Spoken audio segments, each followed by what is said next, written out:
यहाँ पर बुलाना चाहूंगी महंत बालकनाथ योगी जी, सांसद अलवर। सर के लिए एक बार जोरदार तालियां हो जाए। माननीय महंत बालकनाथ योगी जी।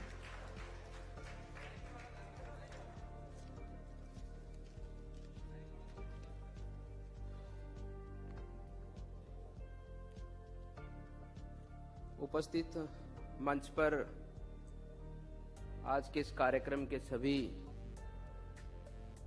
हमारे इस मंच के मुख्य अतिथिगण, सबके जीवन से, सबके कर्तव्यों से आप सभी लोग भली भांति परिचित हैं और मुझे नहीं लगता कि आपको इनकी पहचान को मुझे बताने की आवश्यकता है। और विशेष रूप से आज इस कार्यक्रम में उपस्थित जिनके सम्मान में हम सब यहाँ पर एकत्रित हुए हैं, ऐसे इस एक महात्रासदी, एक महासंकट जो हमारी मानवता पे आया था और वर्तमान में भी अभी उपलब्ध है, उस जंग को, उस दौर को, मानव जीव के जीवन को सुगम और सुरक्षित रखने के लिए उस समय के अंदर मानव ही नहीं अपितु पूरी जीव जाति प्रजाति को सभी का संरक्षण आप सब ने उस समय दिया, सभी का ख्याल रखा, सभी की भोजन पाने की व्यवस्था की।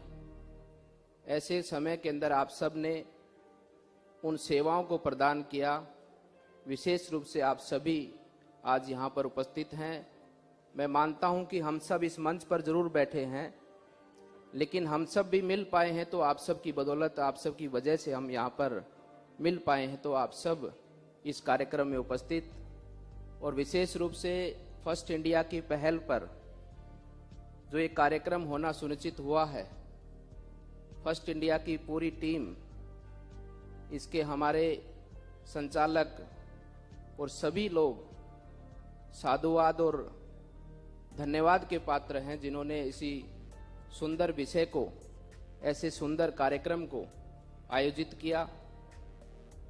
और मैं बैठा बैठा यही सोच रहा था, राजनीति में आए मुझे बहुत कम समय हुआ है और इस कम समय में मैंने देखा है कि अनेकों कार्यक्रम कार्यकर्ताओं के माध्यम से हमें मिलते हैं और कई संस्थाओं के माध्यम से भी मिलते हैं, जिसमें मुझे बुला लिया तो दूसरे पक्ष के विधायक नहीं आएंगे और जहां दूसरे पक्ष के विधायक आ जाएंगे तो वहां मैं नहीं जाऊंगा। ऐसी परंपरा मैंने देखी है, मैंने उपयोग नहीं की। और जहां एक मंच पर सभी दलों के लोग एकत्रित हों, जहां प्रशासनिक अधिकारीगण भी वहां पर उपस्थित हो, नहीं तो राजनीतिक मंचों का प्रशासनिक अधिकारी जल्दी से उपयोग नहीं करते हैं। तो वो दो ही कारणों से हो सकता है, या तो भय के कारण, या वो मंच ऐसा हो जिस मंच के माध्यम से एक विश्वास जनता के बीच में जाता हो, जिस मंच के या जिस संगठन के प्रति लोगों का इतना बड़ा लगाव हो, जिनकी निष्ठा के ऊपर, तो वो मंच ऐसा यहाँ पर हमें देखने को मिला। इस मंच पे सभी लोग एक जगह पर एकत्रित हैं और मैं तो यही इस फर्स्ट इंडिया न्यूज चैनल को और तमाम हमारे मीडिया के बंधुओं को कहना चाहूंगा कि देश के लोगों को आपकी बहुत बड़ी आवश्यकता है और आप पूरी पारदर्शिता के साथ में सरकार की योजनाओं को, और जहां भी आपको लगे कि सरकार की कहीं योजना या सरकार की कहीं कार्यशैली जनता के हित में नहीं है, तो आपका परम दायित्व बनता है कि उसको आप जनता के बीच में रखें, क्योंकि जनता की आंख और कान आज के समय पर हमारा मीडिया है, चाहे वो सोशल मीडिया हो, चाहे वो हमारे प्रिंट मीडिया हो, और चाहे वो हमारे प्रिंट मीडिया हो या टेक्नोलॉजी के माध्यम से टीवी चैनल मीडिया हो, इलेक्ट्रॉनिक मीडिया हो। आपको अपनी निष्ठा को और अपने कर्तव्य धर्म को पालन करना है और देश की जनता के विश्वास को निरंतर इसी प्रकार से बनाए रखना है।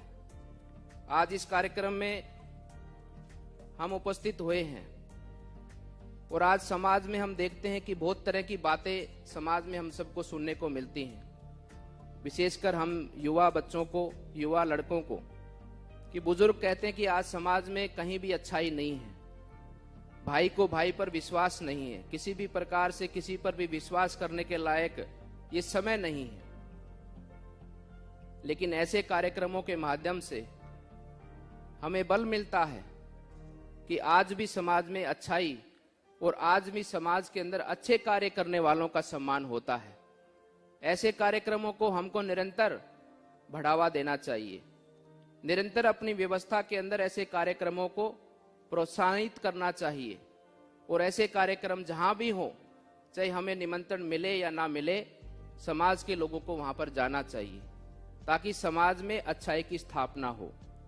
आज एक ही चीज से समाज चिंतित है, केवल है कि हमारी जो आज के समय पर समाज के अंदर जो इतनी समाज को तोड़ने वाली, समाज के अंदर नशे की प्रचलन, समाज के अंदर एक दूसरे के आदर भाव का होना, समाज के अंदर महिलाओं का सम्मान को ठेस पहुंचाना, समाज के अंदर छोटी बड़ी जाति का भेदभाव होना, अनेकों तरह की बीमारियां समाज के अंदर हैं।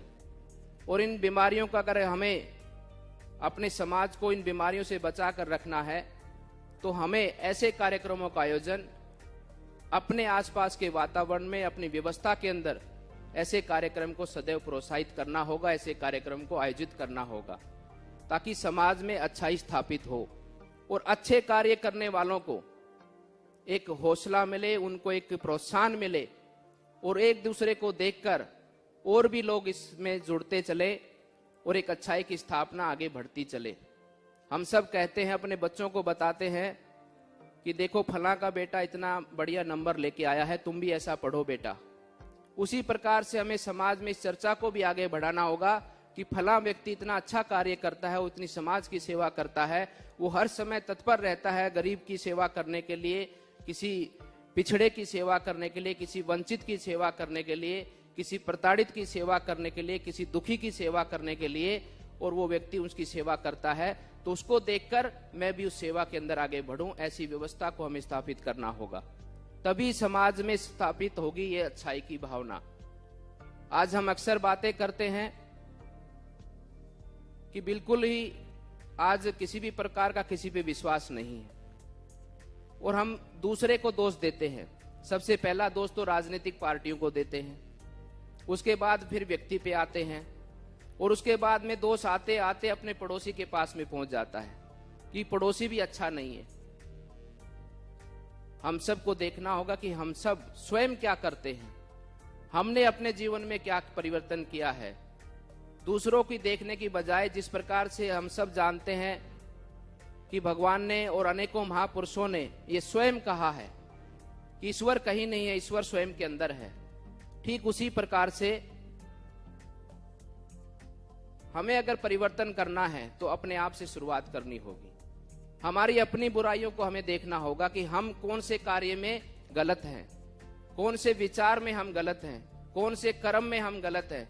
और कहीं भी आप उसमें, मैं मानता हूं कि आप उसमें 50% या 10 से लेकर परिवर्तन कर लेंगे तो एक बहुत बड़ा बदलाव समाज के अंदर आएगा, एक बहुत बड़ी शांति। और उस पे जाने के, इस कार्यक्रम में जाने के बाद में अपने आप को खंगालने का कार्य करें, अपने आप को अनुसरण करने का कार्य करें कि मैं कहां गलती कर रहा हूं। आज इतनी बड़ी त्रासदी, इतनी बड़ी विपदा मानव समाज पर आई, कारण क्या था? उसका कारण हम स्वयं हैं, उसका कारण ये प्रकृति नहीं है, उसका कारण स्वयं मनुष्य है। मनुष्य ने ही ऐसी परिस्थितियों को उत्पन्न किया और मनुष्य ही उन परिस्थितियों से लड़ने के लिए आज तत्पर है। आज मनुष्य ही उस परिस्थिति को, उस परिस्थिति पर विजय प्राप्त करने के लिए संघर्षशील है। लेकिन इसको अर्जित भी किया, इसका जन्म भी किया तो हमने ही किया है। इसलिए हमें अपनी प्रकृति को साथ लेकर चलना है, हमें अपने संस्कारों को साथ लेकर चलना है, हमें अपने विचारों के माध्यम से अपने आने वाले भविष्य को सुनिश्चित करना है।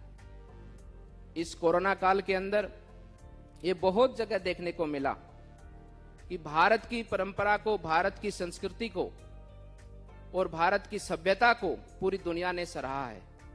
मैं मानता हूं कि आज कोरोना की जंग जीतने में देश की एकजुटता, देश की अखंडता निश्चित रूप से एकजुटता के साथ प्रदर्शित हुई। उसमें हमारे सभी राजनीतिक दलों के लोगों ने एकजुटता के साथ काम किया। विशेष रूप से हमारे माननीय प्रधानमंत्री जी के ऊपर जो देश के लोगों का विश्वास था, वो प्रत्यक्ष रूप से पूरे देश के अंदर देखा गया। 135 करोड़ के देश के लोगों ने उनकी एक एक बात का अनुसरण करते हुए उस पर पालन किया। उसी प्रकार से हमारी जहां जहां भी विपक्ष की सरकारें थी, सबने किया। वो भी हमारे संस्कारों की बदौलत ही हम सब ये कर पाए, हमारी संस्कृति की बदौलत ही हम ये सब कर पाए। अन्य देशों की परिस्थिति को भी आप सबने देखा इस कोरोना काल के समय। हमारे प्रशासनिक कार्यों की सेवा के अंदर कहीं भी आपने किसी भी प्रकार का भेदभाव नहीं देखा। उन्होंने प्रत्येक जनता को, प्रत्येक नागरिक को एकम भाव से अपनी सेवा को प्रदान किया। इसमें हमारे संस्कारों का, हमारी संस्कृति का बहुत बड़ा योगदान है। आज हमारे देश के अंदर कोरोना की जंग जीतने में दुनिया के अंदर भारत सर्वप्रथम है। इस कोरोना की लड़ाई को जीतने में हमारे भारत के नागरिक, हमारा खान पान, जो हमारे इस कोरोना की बीमारी के अंदर दौरान ग्रस्त भी हुए लोग, उन्होंने भी बड़ी हिम्मत के साथ इस कोरोना संक्रमण का मुकाबला किया। लेकिन इसमें सबसे बड़ी भूमिका रही तो हमारे इस सभ्यता की रही, हमारे खान पान की रही, हमारे संस्कारों की रही। ऐसे ही मैं कहना चाहता हूं कि इसी प्रकार से आगे भी जो पीछे हमने अपने जीवन में किया, आने वाले जीवन में हमें उसका परिवर्तन करना चाहिए। और आगे आने वाले समय पर ऐसी परिस्थितियों को हमारे समाज में उत्पन्न ना हो, चाहे वो बुराई की हमारे व्यवहार की बातें हो, चाहे वो कोई हमारे पर्यावरण की बातें हो, चाहे वो हमारे स्वास्थ्य जीवन की बातें हो, चाहे वो हमारे खान पान की बातें हो, हर विषय को हमें अपनाना होगा और आने वाले भविष्य का, आने वाली पीढ़ी का भविष्य सुनिश्चित करना होगा। इसी भाव से आप सबके बीच में मैं इतना ही कहना चाहता हूं कि जीवन के अंदर हम सब लोग अनेकों लोगों से मिलते हैं। ये हमारा समय तय करता है कि हम किस किस से मिलते हैं। उसी प्रकार से जीवन में हम किससे मिलेंगे, ये हमारा भाव तय करता है कि हम किससे मिलेंगे। उसी प्रकार से अगर हम अपने जीवन के अंदर, आप किससे अपने दिल के अंदर जगह बनाना चाहते हैं, किसी के दिल के अंदर अपनी अगर जगह बनाना चाहते हैं, तो आपका व्यवहार और आपकी सेवा तय करेगी कि आपने कितने लोगों के बीच में अपना दिल में, उनके दिल में अपना जगह बनाई है। इसलिए अपने आने वाले समय के अंदर अपने आप के अंदर परिवर्तन करना आप प्रारंभ करें, तो निश्चित रूप से हमारे समाज में परिवर्तन आएगा, हमारी व्यवस्था के अंदर परिवर्तन आएगा और आने वाला भारत का भविष्य उज्जवल और सुरक्षित और स्वर्णीय काल भारत का भविष्य होगा। आप सभी को इसी मंगल कामना के साथ में मैं अपनी वाणी को विराम देता हूं और पुनः आज इस फर्स्ट इंडिया की टीम को, आप सबको मैं धन्यवाद अर्पित करता हूं कि आप निरंतर ऐसे कार्यक्रमों का आयोजन करते चलें और निरंतर यहाँ पर बैठे सभागार के लोग अपने साथ में और लोगों के साथ जोड़ते हुए एक सेवा भाव से अपने राष्ट्र को मजबूती प्रदान करते हुए अपने राष्ट्र को आगे बढ़ाने का कार्य करें। आप सबका मंगल हो। धन्यवाद।